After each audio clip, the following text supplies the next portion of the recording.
Adani Hindenburg मामला, इसमें supreme court ने आज अहम फैसला सुनाया है। फैसले की बड़ी बातें क्या रही हैं, पूरी डिटेल के लिए चलते हैं कुशल के पास। कुशल, जरा बताइए क्या कुछ बड़ी बातें निकल कर आई हैं, एग्जैक्टली क्या क्या सामने आया है? बिल्कुल। तो आज सुबह के फैसले पर सबकी नज़र थी और जो सुप्रीम कोर्ट का फैसला आता हुआ दिखा है अदानी ग्रुप मामले में, उसमें सेबी के कामकाज पर कोई सवाल नहीं है। ये पहला पॉइंट है। दूसरा पॉइंट है, सुप्रीम कोर्ट ने एक्सपर्ट कमेटी के सदस्यों पर उठे सवाल खारिज किए हैं। इनफैक्ट हिंडनबर्ग मामले में एजेंसियां नुकसान की जांच करे, ऐसा सुप्रीम कोर्ट ने कहा है। साथ ही सेबी के एफपीआई नियम में बदलाव में कोई खामी नहीं है, ये भी उनकी तरफ से ये फैसला आता हुआ दिखा है। यही नहीं, अदानी हिंडनबर्ग मामला एसआईटी को नहीं सौंपा जाएगा, वो सेबी के साथ ही रहने वाला है, ऐसा उन्होंने कहा है। और साथ ही जो ओसीसीआरपी की रिपोर्ट आई थी उसके आधार पर सेबी की जांच पर संदेह नहीं किया जा सकता है। इनफैक्ट जो दो बचे मामले हैं, टोटल 24 मामले थे, उसमें से 22 की तो इन्होंने ऑलरेडी सेबी ने इन्वेस्टिगेशन कर ली थी। दो बचे मामले की जांच सेबी 3 महीने में पूरी करने के लिए कहा गया है सुप्रीम कोर्ट द्वारा। और थर्ड पार्टी रिपोर्ट के आरोपों को सबूत नहीं माना जा सकता है, ऐसा सुप्रीम कोर्ट की तरफ से ये सारे इंपॉर्टेंट जो फैसले हैं वो आते हुए दिखे। चलिए, तो ये कुछ हाइलाइट्स निकल कर आए हैं इस फैसले पर।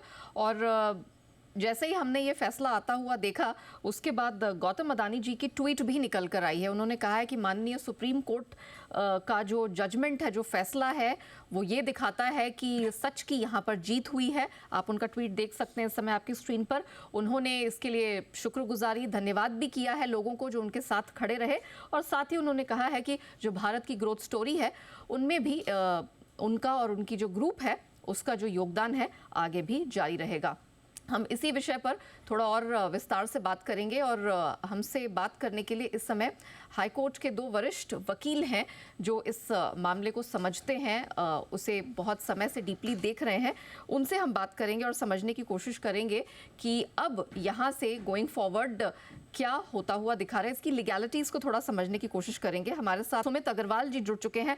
Sumit ji, thank you so much sir हमारे लिए समय निकालने के लिए। लीगैलिटीज़ के पर्सपेक्टिव से मैं जानना चाह रही थी कि आज का जो ऐलान हमने माननीय सुप्रीम कोर्ट की तरफ से, बेंच की तरफ से आता हुआ देखा है, इसे अगर सिंपल साधारण शब्दों में समझा सके कि क्लैरिटी इस फैसले को लेकर। जी, देखिए, ये जो सुप्रीम कोर्ट की तरफ से जो आज जो फैसला आया है, ये काफी बहुत महत्वपूर्ण फैसला है और इंडिया में ऐसा फैसला शायद बहुत ही कम आया है। इस मैटर में काफी लोगों को लेके रोष था। एंड जब मैं ये कहता हूँ कि लोगों को लेके, ये कुछ पिटिशनर्स जो सुप्रीम कोर्ट पहुंचे थे, ये कहते हुए कि सेबी अपनी रेगुलेशंस और अपने इन्वेस्टिगेशंस के द्वारा अडानी ग्रुप के कुछ एक्शंस और इनएक्शंस को इन्वेस्टिगेट नहीं कर रहा है और इन पिटिशनर्स के हिसाब से कोई फ्रॉड किया गया है। सुप्रीम कोर्ट ने इस मामले में जांच करते हुए आज ये सुनवाई के दौरान ये फैसला दिया है कि ऐसा कोई भी ग्राउंड नहीं है जिसके हिसाब से ये कहा जा सके कि सेबी का जो इन्वेस्टिगेशन प्रोसेस है वो गलत है या सेबी जिस डायरेक्शन में जा रहा है वो गलत है। तो कोई भी ग्राउंड ऐसा नहीं है कि सेबी से ये इन्वेस्टिगेशन लिया जाए और ये इन्वेस्टिगेशन किसी स्पेशल इन्वेस्टिगेशन टीम या सीबीआई को दिया जाए। दूसरा, अगर कहीं कोई भी रिपोर्ट कोई भी इंसान अगर पब्लिश कर रहा है जो कोई थर्ड पार्टी है, तो बिना किसी वेरिफिकेशन के उस रिपोर्ट पर सेबी या कोई भी अथॉरिटी रिलाई नहीं कर सकती। तीसरा, कि ये जो कमेटी जो सुप्रीम कोर्ट ने पहले अपने इंटरिम ऑर्डर में एक स्पेशल कमेटी बनाई थी जस्टिस सप्रे के अंडर, वो कमेटी जो है, उस कमेटी के मेंबर्स के ऊपर कॉन्फ्लिक्ट ऑफ इंटरेस्ट के चार्जेस डाले थे पिटिशनर्स ने और ये कहा था कि जो ये कमेटी रिपोर्ट है, ये कमेटी रिपोर्ट रिलाई नहीं की जा सकती क्योंकि वहां के जो मेंबर्स हैं वो खुद कॉन्फ्लिक्टेड हैं।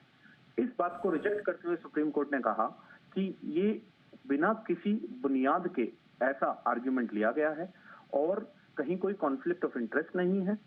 न्यूज़पेपर रिपोर्ट या थर्ड पार्टी ऑर्गेनाइजेशन की कोई भी रिपोर्ट को बिना सब्सटेंशिएट किए सेबी को क्वेश्चन करना, ये एक अच्छी बात नहीं है। इससे भारत के नागरिकों को कहीं कोई कॉन्फिडेंस इंस्पायर नहीं होता है।